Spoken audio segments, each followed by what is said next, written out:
Hey everyone, welcome back to my channel.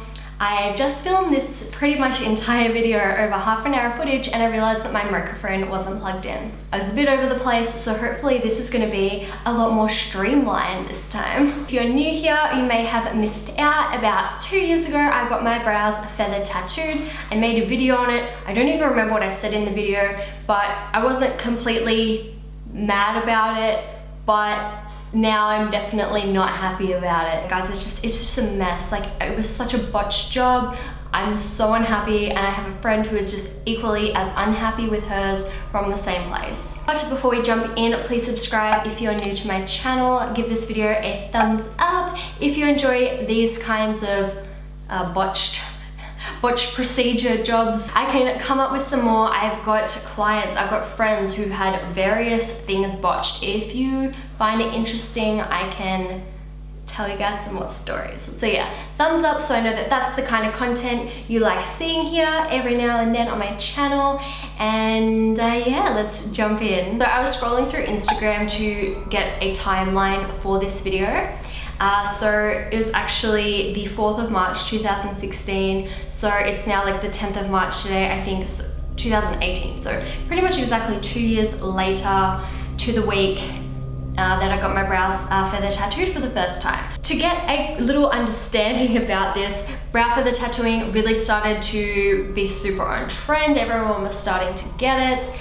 I felt like I needed it. Anyway, I thought I had done my research by looking at before and after photos. I thought that this person, you know, did a really good shape, and that's kind of the most important thing that I thought. She wasn't super expensive, and I was like, great, this person does this, like the shape that I like, and you know, she's not expensive. This is like a win-win. At the time, I loved my brows, very natural. Why I wanted them feather tattooed, I can't even remember. I think it was just what was trending at the time, really. When I went in, she put the numbing cream on straight away because it takes time to kick in. She drew up on my brows, you know, just that basic template, you know, should start here, finish here, do this. She drew the lines on my face. I'm gonna show you a photo, not of me, but just kind of what that looks like because I don't have a photo of it on me. The lines are on the outside areas of the brow, so it was kind of hard to tell what I thought of the shape. I told her, you know, that I didn't want her to pluck out a bunch of my eyebrow hairs, like, you know, 1 or 2 hairs or whatever, but I didn't really want her to change the shape too much. I just wanted her to fill in like a couple little gaps and just work with my natural brows, because yeah, that's what I wanted. I told her that everything goes really, really warm on me, so I want really cool, really ashy brows. I had my hair up at the time. You can see my natural color is like a lot darker, and it said, look, you know, my hair's actually blonde, like you can see it's in a ponytail. I'm gonna get my foils brought up more. I'm gonna be blonder again soon, so please, you know, don't make them too dark. I want them like as light as possible. She's like, no, but they fade, blah, blah, blah. I'm like, no, but like I really want them light and I really want them ashy. Those were like, you know, light, natural, ashy. Those were my criteria. But she's like, no, everyone always heals really cool tone. Like, trust me. And I was like, oh, I've looked at her before and after photos. Yeah, I guess I'll trust her. So she filled in my brows. At the end, I was like,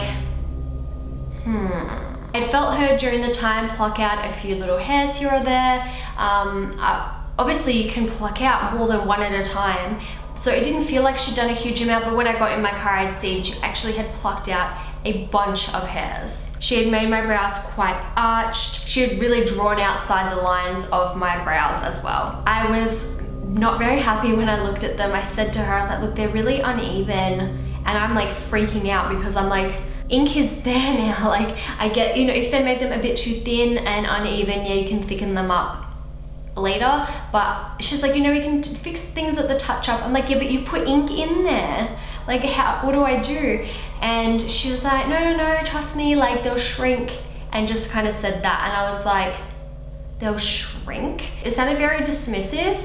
Now, she was right. In a few weeks, they weren't as big, and the unevenness did kind of settle down and they shrunk. Now, she should have explained this better, that they were swollen and that they didn't swell evenly, because nothing swells evenly. So if she just explained it like that, I would have, you know, not felt like she was dismissing me. I would have felt like she was acknowledging what the concern was and how it would get better. I knew that they would be really dark, so while I felt they were very dark, I wasn't too worried about that at the time. They did get darker over the course of the day, and that night I was in tears crying because they were black, thick, uneven, and really different from my natural shape. Deep down, I knew that, you know, they would fade lots and, you know, things would change over the few weeks, which is why you go back for the touch-up, but I wasn't really explained the full kind of process of that. I wasn't told that they would go darker before they go lighter. So the next day, not only were they darker, but they were red. They were so red. Like, they weren't red, swollen, irritated. They were like the ink that was, you know, sitting on the top of my brows, that was sitting there, was red. It was really warm toned. A couple days later, so this is the 6th of March, I'm going to put this photo in here. They didn't look too bad, but you can kind of see like how really defined the strokes are in the front, and it's glossy because I had the bepanthen in, but all the hairs at the top of the brow, and there were none. Like, she didn't do any strokes on the bottom side of my brow. And you can see here they were looking a bit funny. This is the 9th of March. This is the 12th of March. You can see they had really shrunk here. They still look funny because I'm still have my, you know, bepanthen on there, so they look a bit like funny colored, but you can see how high up they are and how arched they are, and just, she had plucked off so many of my brows and just like redone the shape that she wanted for me, and it was not the right, like, it was just not what I wanted. This is 14th of March. I had my hair cut shorter into a lob, really blonde. They were just super arched and just like not, you know, the kind of brow that I wanted. It was too done. This is the 19th of March. You can see they'd started kind of, you can see the front is looking really gray. They started fading, and I was like, oh yeah, not too bad.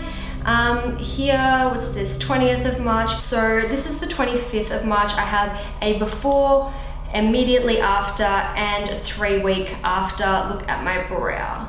I think that after photo though, you can really see like where the tattoo is outside of my shape, and there is no tattoo in between my actual brow hairs to like blend the two together. Anyway, so after a few months, I was actually getting a lash lift done at my friend Vic's salon. I told her I didn't like them, but I hadn't told her specifically what I didn't like. She pointed out the things that I didn't like about my brows. I was like, cool, so she gets it. She's not just gonna be like, yeah, I get what you mean, I get what you mean, and not get what I mean, because she had verbally said it without me saying first. So I would have just had her do my brows right from the start, but she hadn't actually learned it yet. I didn't know that she was going to be learning it. So I went back and she added some strokes in on the bottom side of my brow, blended them up into the ones that were existing. She knew I didn't want them to be any darker, so she was just matching, you know, the kind of color that was there. First time I had my brows done, I couldn't feel it at all. The second time,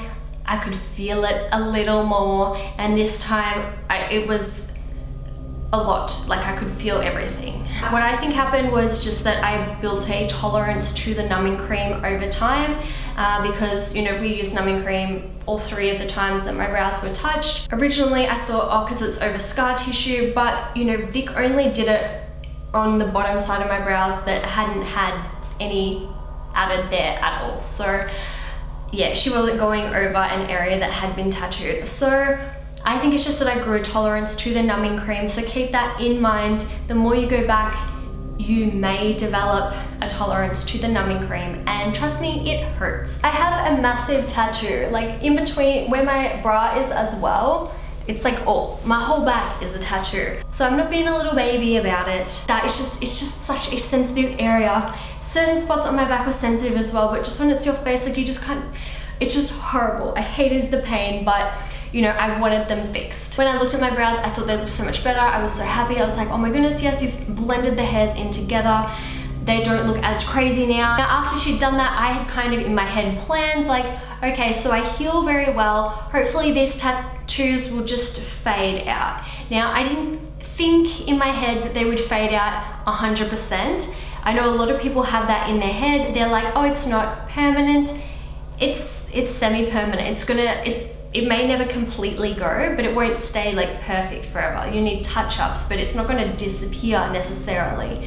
Maybe in the little gaps, but overall, like I can't really see it ever completely disappearing. It might, we'll see over time, but you know, I thought in my head, like as long as you know the shape is there now, that's fine. If it can just fade back into like a pale gray, I can deal with that, that's fine. But as we fast forward over time, that didn't happen. They faded to be really warm toned. It was like a pink, orange, red kind of color. And then I mentioned it to one of my clients. And this client is actually like a friend from high school. She was coming to me to get her lashes done still.